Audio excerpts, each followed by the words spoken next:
Betrayed by blood, honored by duty, General Evelyn Hayes reclaims her stolen identity, confronts her father's deception, and exposes decades of fraud while family watches in shock. 2 decades in service, and you still exist like a phantom, Valeria observed. My smile was a mere ripple. Phantoms recall every detail. The sun had barely pierced the mist clinging to Blackwood University's venerable campus stonework when I took my seat at the edge of the back row. Commencement banners billowed in the spring breeze, and the sharp, celebratory brass fanfare cut through the murmurs of parents, trustees, and deans in tailored suits. I was an unseen presence here, and I had come to expect that.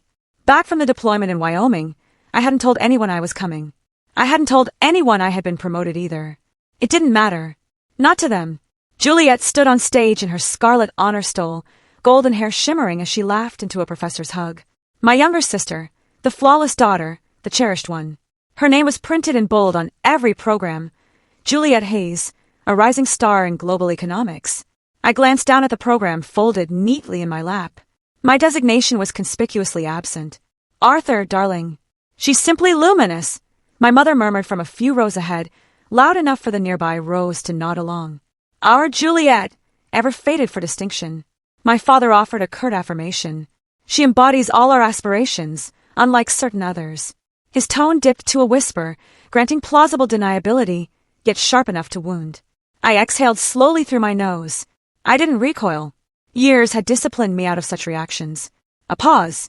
Then Valeria returned her attention to the proceedings, catching my eye over her shoulder, her lips curled, cold and amused. 20 years dedicated, and not even a proper dwelling to your name. Remarkable, isn't it? I kept my face still. My faint smile was a private gesture, unseen by any but me. Phantoms require no abodes. Phantoms remember the foundations they've forged with their very essence. Valeria re-engaged with the ceremony, the air of finality about her. The speaker announced Juliet's name. She glided forward in shimmering heels, ascending the stage as if it were her birthright. A pause erupted. My father rose, applauding with pride, his eyes glinting. I stayed seated. She'll be our cornerstone in our twilight years, he declared, a wide smile spreading. Evelyn, your prospects might now hinge on your sister. It was then that an internal shift occurred. A low static hiss rippled through the sound system. Incoming! A profound tremor resonated beneath our feet. Then the roar. The distinct, rhythmic thud of rotor blades cleaving the air. Heads pivoted, cameras tilted skyward.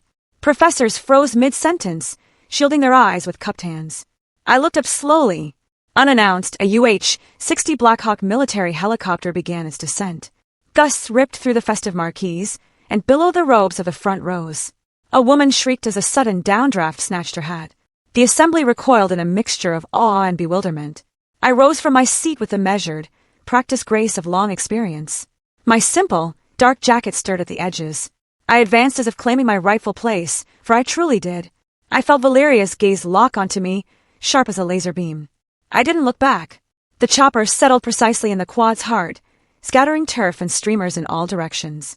Its flank hatch swung wide. The rotor's shriek overwhelmed all other sounds as a uniformed officer disembarked, sweeping the crowd with his gaze. His eyes found mine. He saluted, sharp, resonant, unwavering. His voice cut through the blade's din. General Hayes, we require your presence. Every whisper ceased. My father's jaw slackened. My sister's bouquet slid from her grasp, falling in slow motion. Every attendee pivoted to face me. General Evelyn Hayes, the department needs you now. The words were not shouted, yet they brought the entire multitude to a hush. For a beat, the world compressed into a void. Every sound, rustling pamphlets, bird calls, polite claps, dissolved. Only the thrum of my own pulse persisted. Then the crowd, as one, turned, a silent tide of faces swiveling my way, and I saw Colonel Silas Vance disembarking from the helicopter, clad in full combat gear. Time played a peculiar trick. It dilated, not in the predictable pre-impact sense, but because something deep within me, ancient and rigorously trained, clicked into readiness. My posture became rigid, my gaze fixed on his. Lieutenant Colonel Silas Vance, my executive officer during Operation Crimson Dawn, seemed to have barely aged. Yet the streaks of silver in his hair, the stern lines etched around his mouth, those were not the marks of time. They were the scars of shared experience, of deeds performed, of realities none here could ever comprehend. He halted sharply 10 feet away and saluted. Colonel, I acknowledged, mirroring the gesture. We were encircled by academics, former students, a veritable ocean of Blackwood sapphire robes. Silas might as well have materialized on an alien world. The sheer incongruity only amplified the solemnity. No one chuckled. No one stirred. The university president, a portly figure in thick spectacles, hurried across the lawn, his gown billowing, his forehead beaded with sweat, a nervous twitch in his smile as he reached us. "General Hayes, forgive me. I was not made aware of the honor of your attendance today." I nodded once, my expression impassive. "It wasn't announced." Silas stepped forward, extending a substantial envelope to the man. "Directives from the Department of Defense. While commendations are typically presented privately, circumstances necessitated a field presentation." The president's fingers trembled as he opened the envelope. Even from my position, I could discern the seal, a distinguished service cross with appended clearance endorsements. His eyebrows shot upward. Yes, of course." The murmurs intensified. I sensed their pressure from all sides. Parents whispering, students gawking, camera phones slowly ascending. Valeria now stood, her fingers white-knuckled on her clutch. Arthur's gaze was narrowed, analytical. Juliet looked as though she'd been doused in ice water. Her smile wavered, barely sustained. Silas turned to me again, his voice dropping. "They're not merely honoring you," he said softly. "This is a strategic maneuver. Someone has been exploiting your credentials." I stared at him. "What do you mean?" He leaned closer, and his words struck harder than any combat I'd endured. "Someone has been authorizing classified defense funding accounts using your ID. Procurement records, black budget access, initially small enough to evade detection. Until they weren't." A breeze swept across the quad, ruffling the edges of Silas's folder. I held my breath. "You need to scrutinize your assets. Your name is linked to projects you never approved." It seemed impossible. Yet it was. Because I hadn't reviewed my off-duty records in months. Because I had presumed everything was secured behind the same digital fortresses I had dedicated my career to constructing. Because I had too readily placed trust in those who should never have had access. The Blackwood. President cleared his throat. "General, would you mind joining us on stage for just a brief moment? We'd be honored." I nodded reflexively. Silas stepped back. As I passed my family, I met Juliet's wide gaze. She attempted to speak, but the words faltered. Valeria's lips were a taut line. My father merely stared, knuckles white. Reaching the steps, I ascended slowly, purposefully. The sun felt blinding. Or perhaps it was the intensity building within me. The assembly remained petrified. No cheers. No applause. They were witnessing a revelation unfold, uncertain how to process it. On the stage, I accepted the decoration without a word. A firm handshake, a photograph I knew would never be circulated, a hushed comment from the president regarding discretion. And through it all, the only sound I truly registered was Silas's voice. "Someone's using your name." As I descended, Silas waited by the helicopter. He held the door open in silence. I paused for a fraction of a second, enough to survey the stunned faces. The woman who called me a phantom, the man who claimed my future relied on my sister, the girl who had claimed everything without ever considering the price. I turned to Silas. Words were unnecessary between us. They always had been. I boarded the chopper. The door sealed with a thud. Evelyn looked at Silas one last time before stepping into the helicopter, carrying with her the stunned stares of the entire crowd. The world honored me, but my own kin averted their gaze. That thought echoed in my mind like the crackle before a tempest. I had stood on a platform flanked by high-ranking officers and defense dignitaries.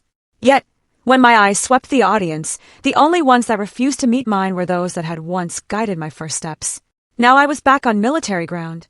Fort Maxwell, a place imbued with the scent of gun oil, crushed stone, and strict order.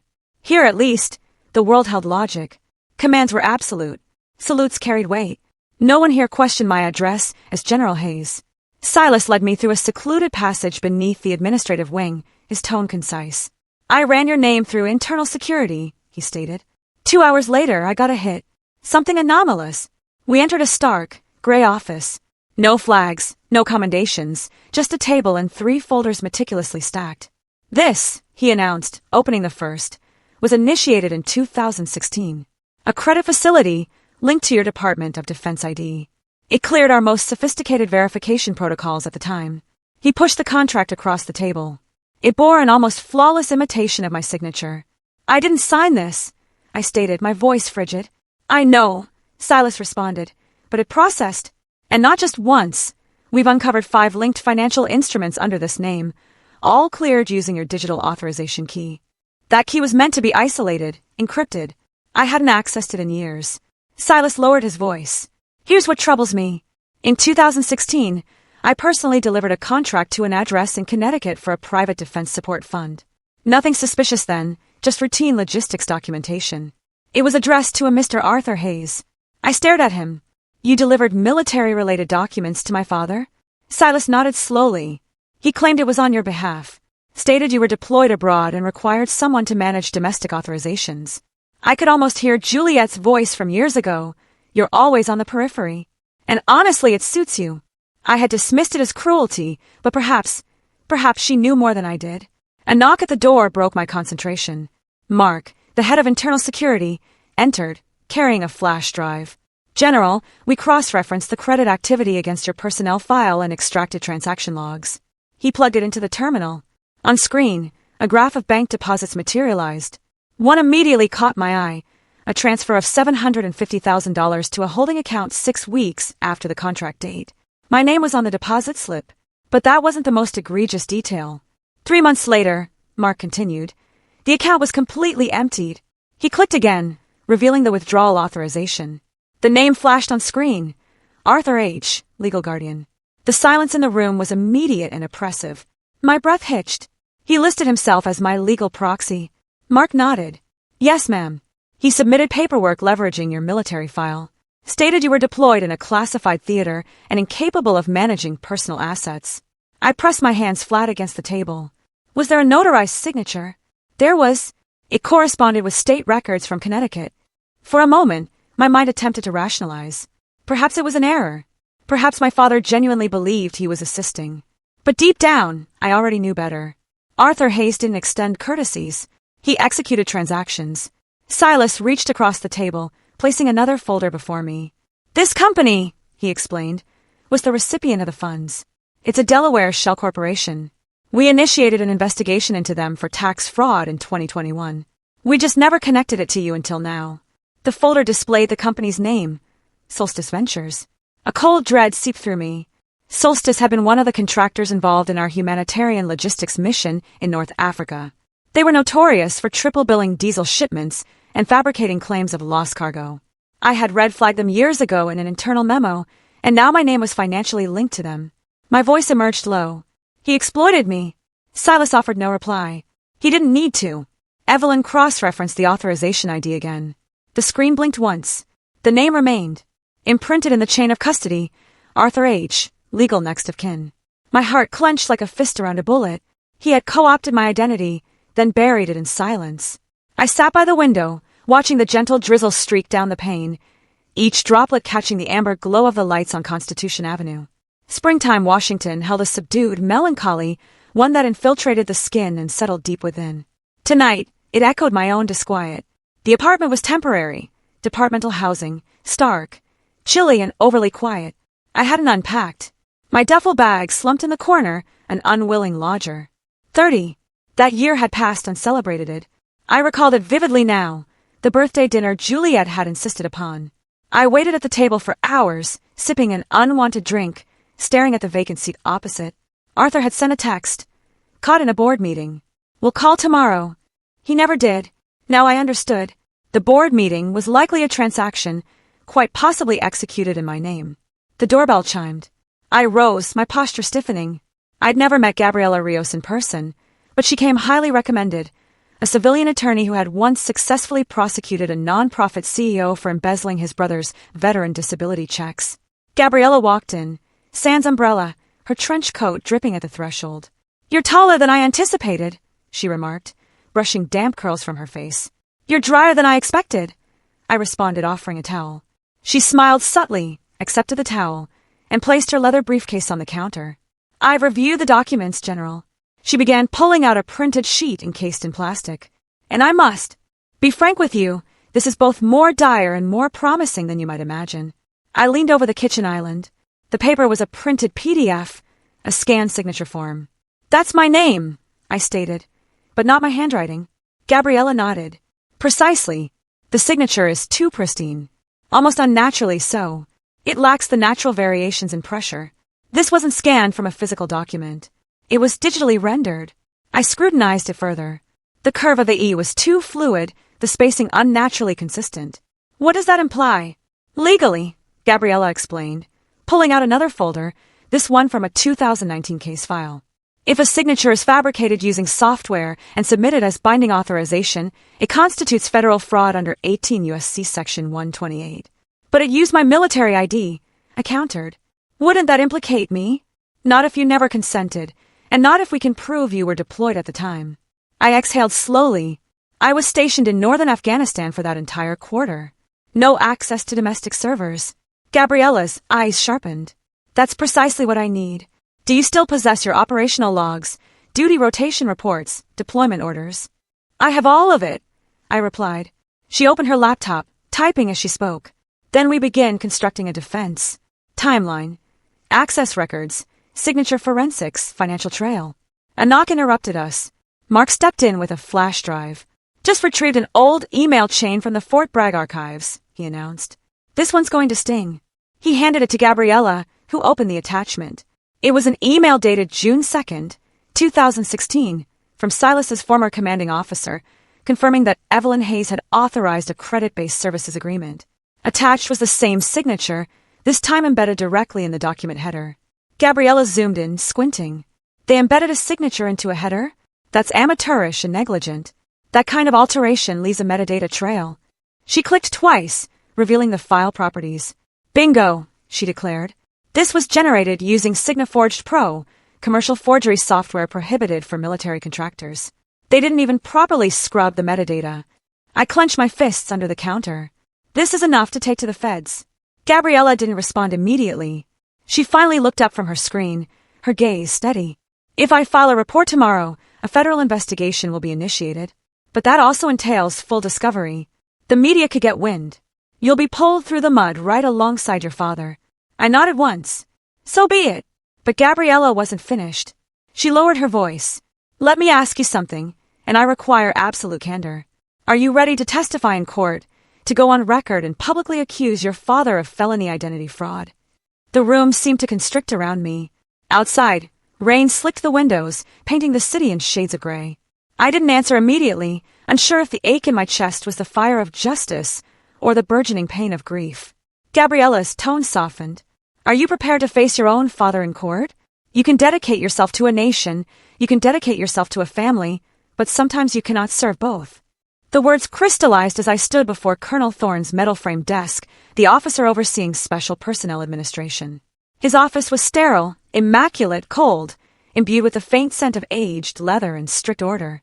No family photographs, no greenery, just rows of plaques commemorating 3 decades of military procedure. He looked at the document I presented, then back at me. Are you certain? I nodded. Yes, effective immediately. I am invoking my right to an honorable retirement under Code 6119, post-deployment exemption. He searched my face for any hint of hesitation. There was none remaining. The colonel signed the document, then slid it into a locked tray. Well, General Hayes, it's been an honor. If only your family knew whom they had overlooked. That final remark stung more deeply than I allowed to show. Gabriella met me just outside the corridor, tablet in hand, her trench coat fluttering from a sudden breeze as someone opened the base door behind us. It's done, she inquired. I gave a slight nod. She fell into step beside me. This initiates a new phase. Once we verify the deployment timeline and finalize tracking the financial transfers, I'd advise a press conference, controlled, concise, and timely. I'll coordinate with the department's communications team. No leaks? I asked. She raised an eyebrow. From me? Never. We halted when we reached the glass wall overlooking the courtyard. The rain had ceased, but the sky remained overcast, a soft iron gray. I could feel the burden of years settling into my bones. I visited his grave yesterday, I said, my voice softer than usual. Gabriella didn't need to ask who. I continued. Sergeant Reed always said. Silence was our second uniform, but I'm not sure that uniform fits me anymore. We stood in quiet for a moment, then I turned. Let's do the press conference. And after that, we go to court. Gabriella's expression remained neutral, but her voice was resolute. Then we fight. Back in my temporary apartment that evening, The air was still heavy with the kind of tension only profound decisions bring. A stack of deployment logs lay on my desk, alongside legal printouts, Silas's encrypted notes, and the military's financial audit archives. I hadn't yet touched any of them. I stared at a photograph tacked to the wall, Sergeant Reed and me during our final mission in Eastern Asmer. He was smiling in a way I hadn't witnessed since. I owed him too. I owed myself.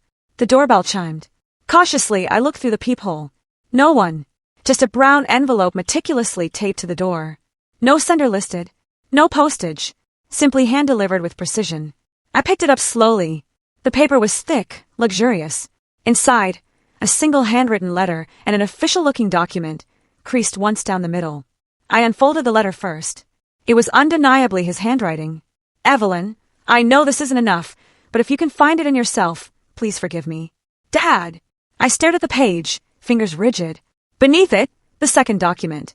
A copy of a power of attorney agreement dated July 2016. My name printed at the top, his signature at the bottom, but the line intended for my signature was blank. And yet, the words scrawled across the top in a sharp cursive cut deeper than any legal formality ever could. Didn't have a choice. I let the paper fall to the table. So that was his rationalization. This was a plea for absolution, offered for nothing but ink and a profound lack of courage. I rose, my spine rigid as a blade. If he believed forgiveness was an entitlement, then it was time someone showed him the true cost of consequence. My father had counterfeited my identity. Now I would reclaim every letter of it. The conference room within Rios and Associates carried the faint scent of toner and fresh coffee. The windows overlooked the bustling core of D.C., but we were sealed within, myself, Gabriella, Mark, and Leo Kim. It was early June, the sort of humid morning where the air itself felt heavy with unspoken truths. Gabriella unrolled a stack of printed documents, as if preparing for a meticulous autopsy. We're commencing with fiscal year 2016. These are the power of attorney records retrieved from military archives and the Central Credit Verification Authority, Mark added. And these, he tapped another folder. These are civilian loans and investments registered under your name, but channeled through a company called Nexus Dynamics LLC. I leaned forward, scanning the forms. My name, my military ID, my social security number, but not my signature. Nexus Dynamics, I said slowly. Never heard of them. Gabriella didn't falter. Because they don't advertise. But the address on record links to a suite in a Fairfax office park, registered under a holding company. And that holding company has a director named. She paused, allowing the suspense to build. Arthur Hayes. My mouth went dry. Mark added. Over $800,000 channeled through it from 2017 to 2020. Most of it leveraged using your identity as a secured federal asset. I stared at the page, as if it might offer an explanation, but it only brought on a headache. Then came Leo's turn. He was young, perhaps early 30s, with sharp spectacles and even sharper hands. I ran forensic scans on the PDF Silas provided, the one with the signature, he stated. The metadata was wiped, but not completely. He tapped a few keys, and a screen flickered to life. This software used to sign the PDF was a high-end document modifier, not an off-the-shelf product. And this, he zoomed into a section of the file, shows a signature layer embedded independently, a digital insert. Gabriella looked at me, confirming. It wasn't signed. It was engineered. I kept my arms folded, even as my pulse hammered like a drum in my ears. But that's not all, Leo continued. There's an embedded zip file, hidden inside the original PDF as a steganographic payload. I extracted it. He tapped again. On screen appeared a scan of a driver's license. Mine, or at least, a close facsimile. The hair was shorter. The date of birth matched, but the eyes were incorrect, the background off, and the issuing authority registered in Georgia. I've never lived in Georgia, I said quietly. No, but someone did, Leo murmured. And the IP address that uploaded this file, Gabriella leaned in, was traced to a residential modem registered under Arthur Hayes, 48,117 West Bale Street, Arlington. The silence that followed was palpable. Leo turned to Gabriella. This extends far beyond mere identity theft. She didn't respond immediately. Her gaze was fixed on the screen. When she finally spoke, her voice was almost unervingly calm. If he forged a military-grade ID, this isn't just fraud. It's a federal felony. Class C minimum 5 years. I rose slowly, pushing back from the table. My hands trembled, not from fear, but from a fury sharpened into stillness. My entire existence had been defined by silences, commendations earned in nameless deserts, directives executed in shadows. And now I had to step into the public eye. Not for glory, but for justice. I want everything, I stated. Every document, every file, every name. We build this case, and we do not cease until the last lie is exposed. Gabriella nodded once, as if sealing a covenant. Mark murmured something I couldn't discern, perhaps a prayer, perhaps a curse. Leo turned off the monitor. We'll require a secure server. If he suspects anything, he could begin data erasure. Gabriella then looked at me, as if seeking final confirmation. Evelyn, are you prepared to see this through completely? I met her gaze. I'm ready to inter the past. But even as I spoke, a strange hollowness resonated in my chest. I wasn't sure if I was speaking from resolve or from the raw realization that the only family I had ever known had just crossed a boundary no bond could cleanse.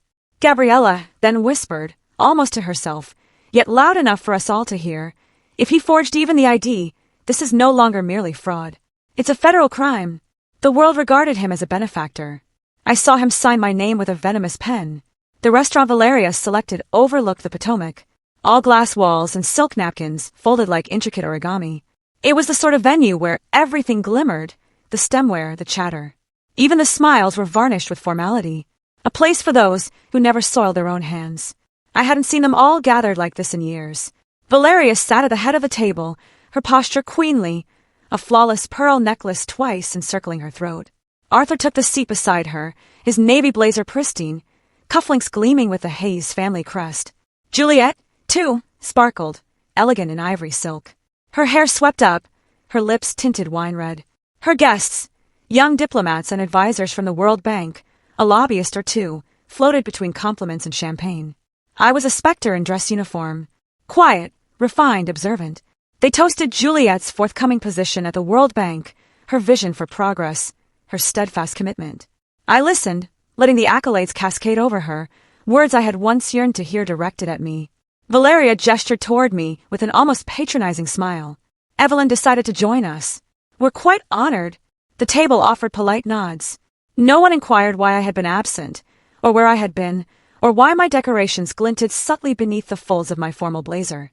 I waited until the third course, roasted duck plated like a work of art, before I casually stated, Father, do you still recall a company named Nexus Dynamics?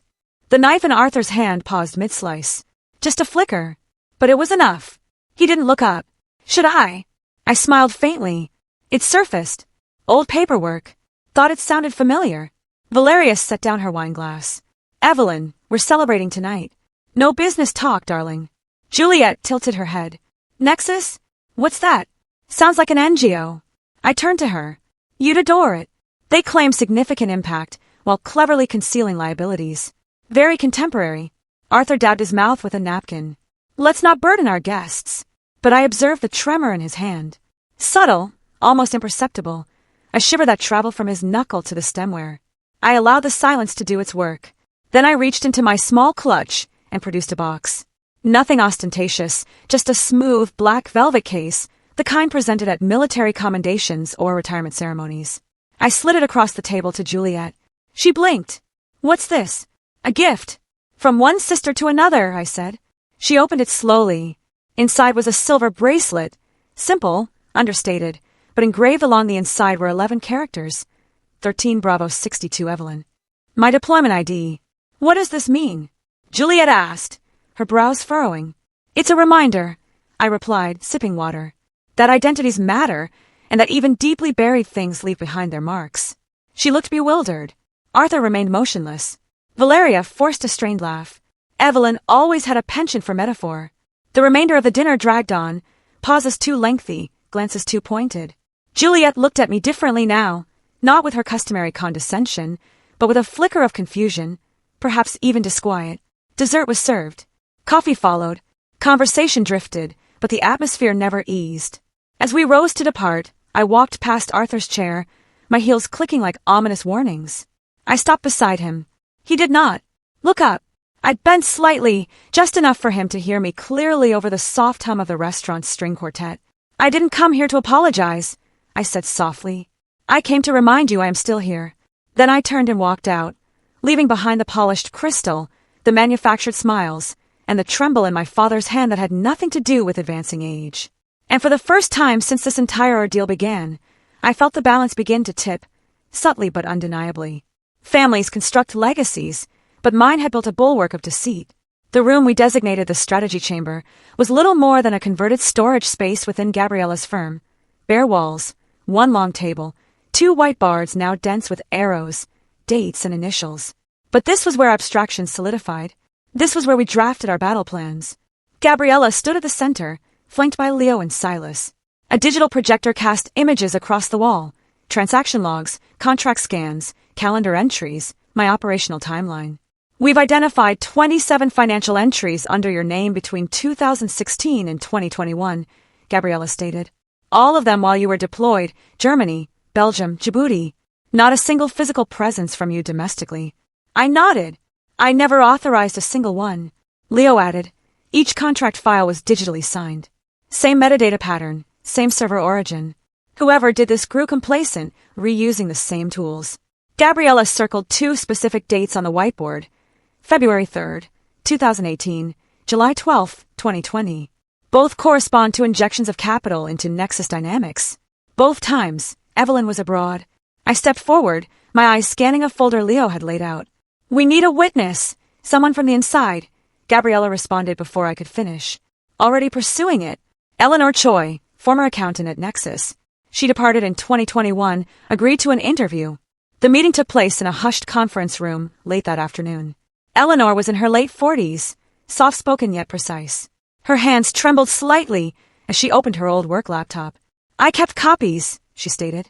Some things never felt right, especially contracts that were signed before they were dated. Gabriella leaned in. Did you ever see the name Evelyn Hayes? Eleanor nodded several times. The first was a fax sent from Arthur Hayes's office directly to our internal server. It had a signature already on it. No initials, no trace routing. It felt off. Did you voice your concerns at the time? I asked. I once asked Mr. Hayes if we should verify the authorization. He said, it's already been cleared through channels beyond your pay grade. Gabriella's voice became razor-sharp. Do you still possess the transmission record? I do. Leo pulled the data into our chain of custody. Silas, meanwhile, scrolled through his phone. I found something, he announced. An archived email from 2019. It's a subject line from a communications server at Nexus. He read it aloud. Secure using EH clearance. No delays. I froze. Evelyn Hayes. Gabriella's eyes narrowed. That's the ultimate link. She returned to the whiteboard and began writing. Fax document, employee confirmation, IP logs, financial records, internal emails. That's 5 pillars. Silas looked at me. Still want to remain silent. I didn't answer. I walked to the whiteboard and added one more name under the list of involved parties. Arthur Hayes. Gabriella then stepped back. Her voice was measured, yet unyielding. We have sufficient evidence now. We file a formal complaint with the Office of Inspector General under federal fraud statutes, identity misappropriation, military impersonation, and misapplication of secured clearances. The room fell silent. Even the projector's hum seemed to hold its breath. I sat slowly, the gravity of our imminent action settling into my spine like steel. 4 years, I had allowed silence to shield them. 4 years, I had convinced myself that familial bonds were sacred, but what they had constructed wasn't a family. It was a firewall designed to conceal deception. Gabriella turned to me. Are you ready?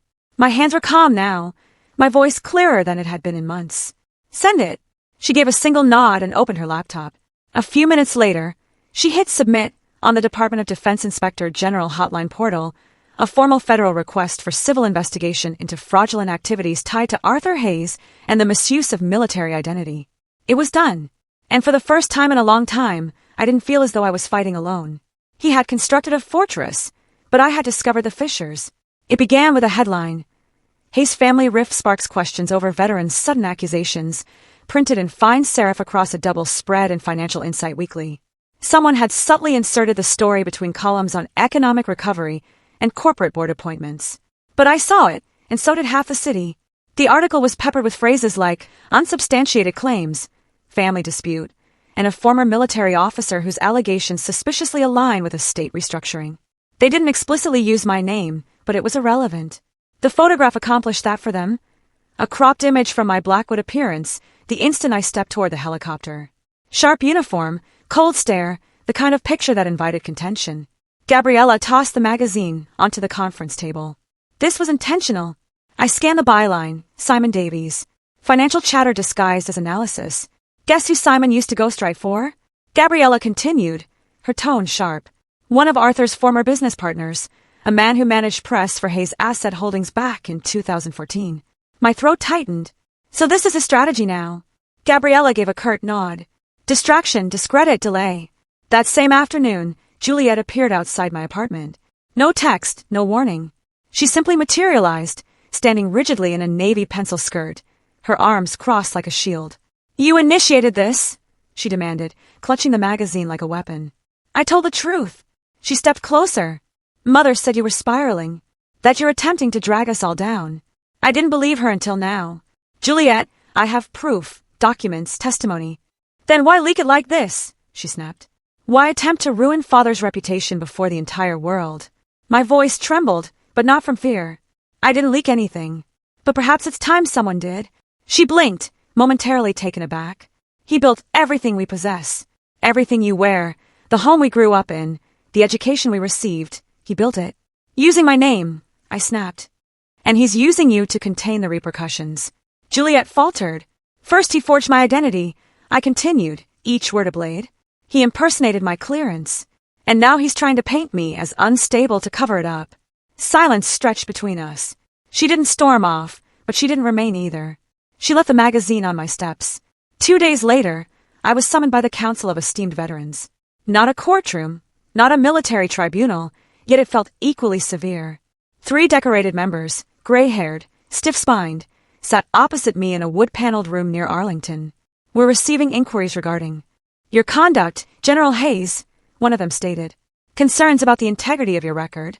I'm not here to defend my record, I countered. I'm here to defend my identity. They exchanged glances. Another man added, there's discourse in the community. Rumors, allegations. We'd appreciate clarification before they gain further momentum. I inhaled slowly. My file is impeccable. My deployments are verified. My clearance is documented. What is not clean is what is being perpetrated in my name by someone who shares my blood. They didn't nod, but one of them softly offered, this is a perilous path, General. Are you certain you're prepared to walk it alone? I wasn't. Not entirely. But I departed with my head held high. That night, I stared at the magazine spread again. They had digitally darkened the photo, cut it at a sharp angle, made my face appear harsher, colder. And beneath it, in bold italics, power struggles within Hayes' family raised concerns over stability and motive. Tears welled behind my eyes.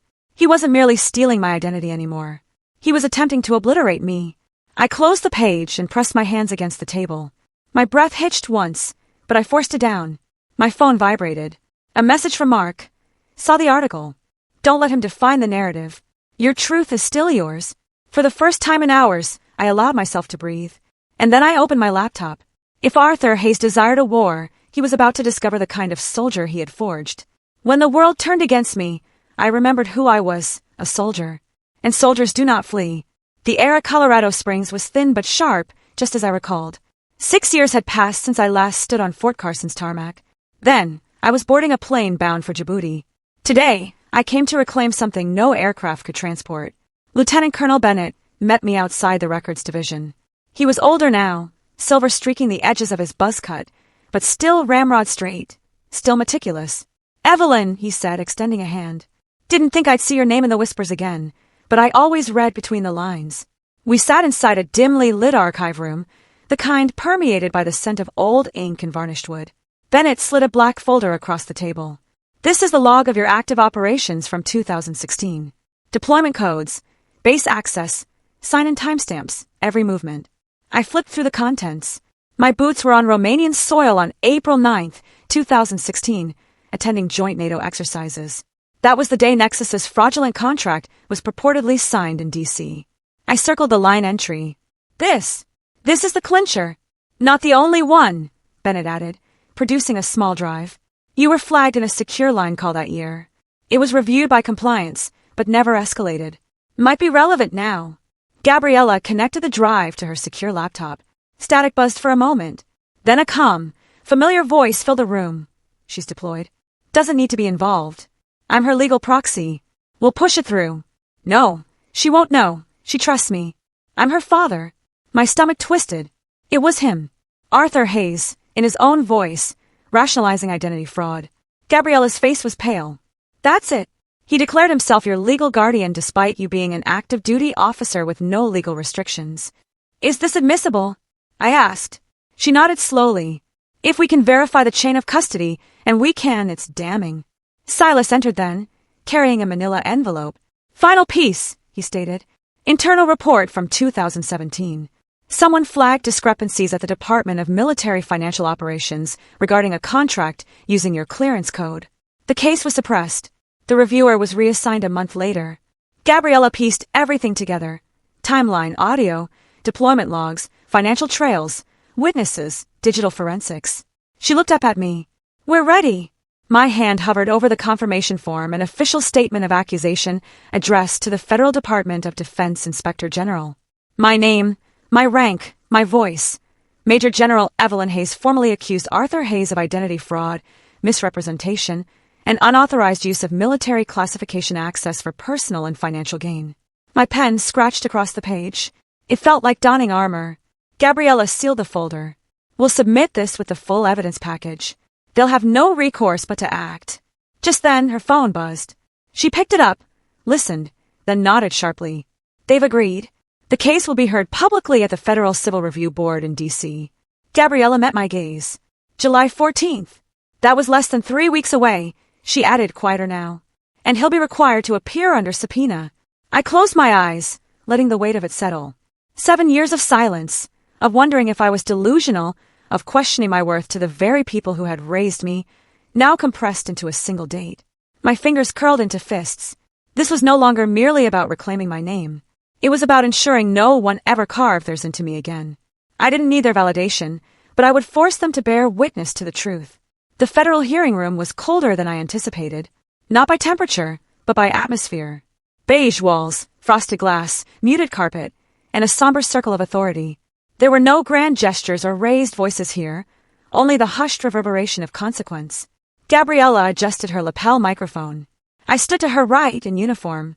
Arthur sat directly opposite, flanked by 2 defense attorneys in gray suits. Juliet was next to him, her shoulders drawn inward, her eyes darting between us and the silent observers. She looked like someone who had just walked onto a battlefield, unaware a war had been raging. The lead commissioner tapped the microphone. This preliminary review will assess the validity of claims brought forth by Major General Evelyn Hayes regarding identity fraud, abuse of classified credentials, and financial misconduct. Gabriella stood. We will demonstrate that between 2016 and 2021, Mr. Arthur Hayes knowingly used the name, identity, and military clearance of his daughter without her knowledge or consent, resulting in illegal financial gain and personal harm. She began with the metadata trail, documents edited using military-grade font renderers traced back to a residential IP in Bethesda, Arthur's home address. Then came the bank records, transactions executed under accounts linked to H. Hayes, with powers of attorney filed under emergency deployment pretexts. The fake signature, the forged ID upload, the internal voice recording. Gabriella played the clip. She won't know. I'm her father. I'm her proxy. Arthur's jaw clenched. I kept my eyes on the table, my fingers gripping the edge like a lifeline. When Gabriella finished, the room paused, a silence so sharp it felt like a knife balanced on glass. Arthur rose slowly. His voice, when it came, was too polished. I did what I believed necessary. The markets were volatile. Our family's assets were at risk. Evelyn was unreachable, serving in volatile regions. I made a decision, one that safeguarded all of us.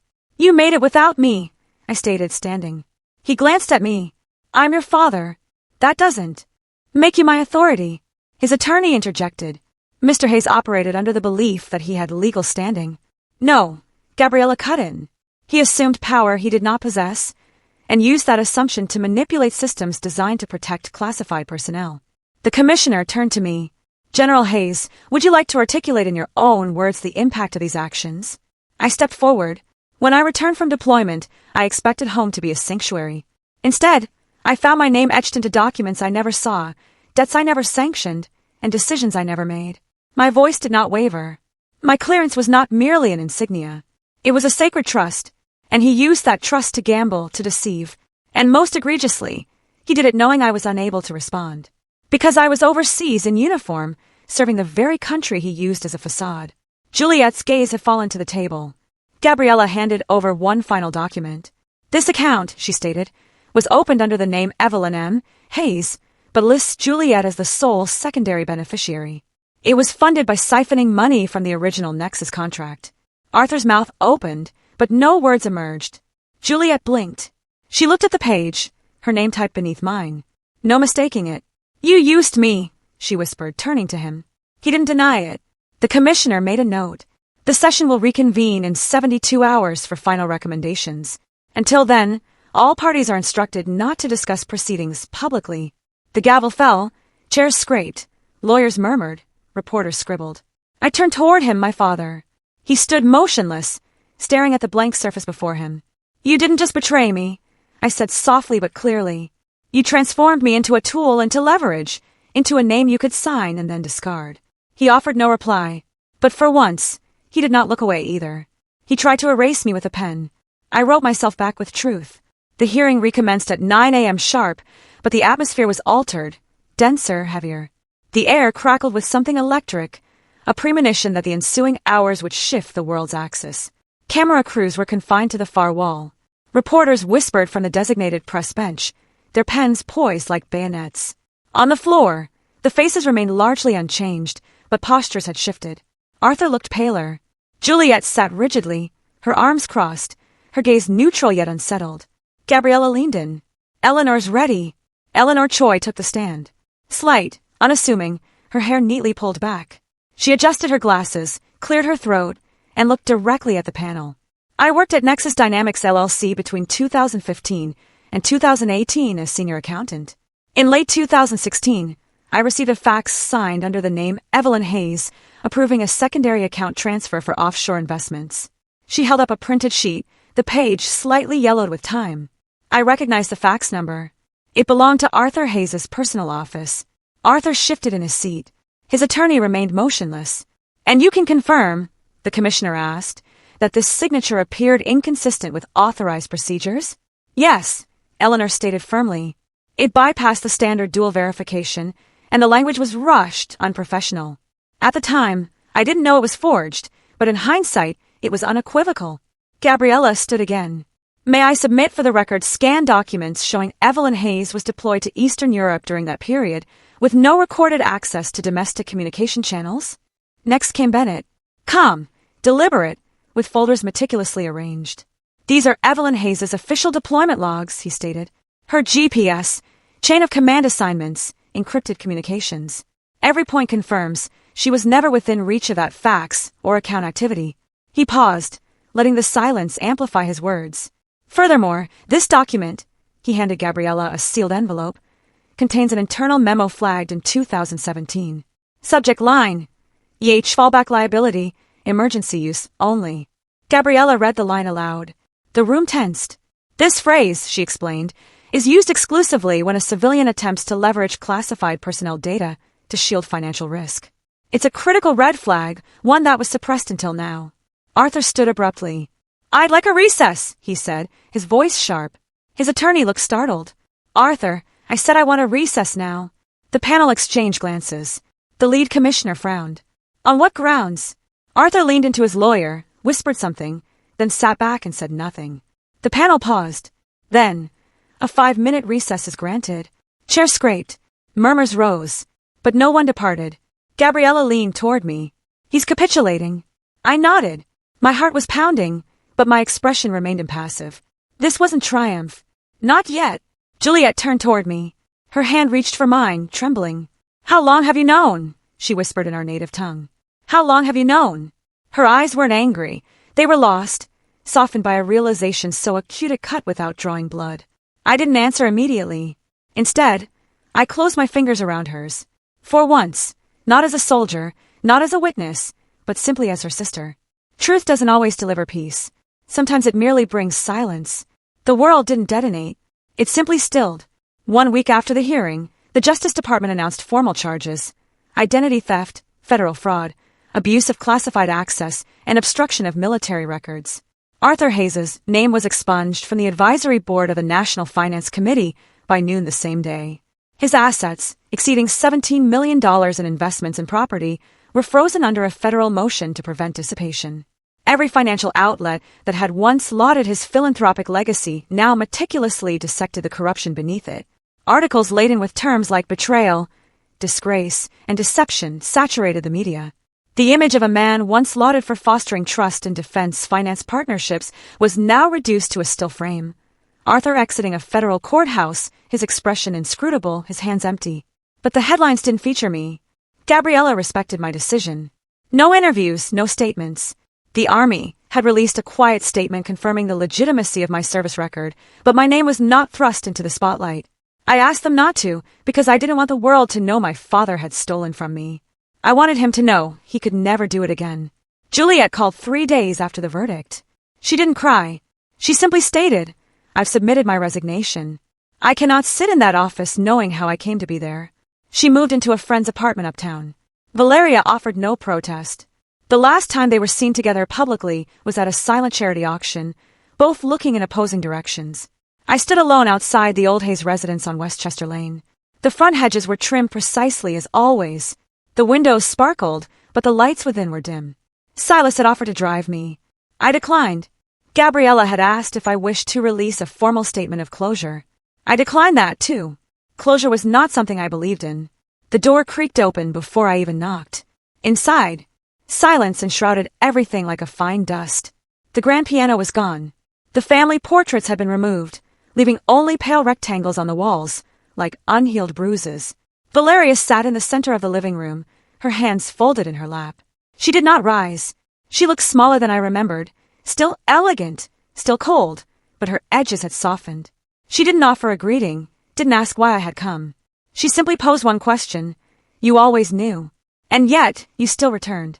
I looked at her, truly looked at the woman who had once told me that affection was earned through utility, who had measured my silence against Juliet's triumphs, who had declared I lived like a phantom. Perhaps I had. I sat across from her, not to dispute, not to accuse, but because phantoms, too, return home, sometimes not for vengeance, sometimes not even for answers, merely for the echo. The echo of what should have been. And for the first time, neither of us had anything more to say. The uniform never conferred my worth. What I endured did. Spotlights gleamed off the polished marble floors of the Pentagon's Grand Hall. A hush had descended over the crowd of over 500 officials in full regalia, journalists with pens poised, civilians standing at the back, craning to see. I stood at the edge of the stage, not concealing myself, not awaiting anyone's validation. This time, I was an invited guest. The Master of Ceremonies concluded the citation for unwavering integrity in the face of institutional betrayal and exemplary service in classified operations overseas. Major General Evelyn Hayes is hereby awarded the Distinguished Service Medal. The applause began slowly, not from hesitation, but from reverence. I could feel it, not the clamor of spectacle, but the silent thunder of recognition, of acknowledgement long overdue. Silas was in the front row. He didn't clap the loudest, but his eyes never left mine. Juliet sat 2 seats away from him. She wasn't weeping. Not anymore. Just watching. I stepped up to the podium.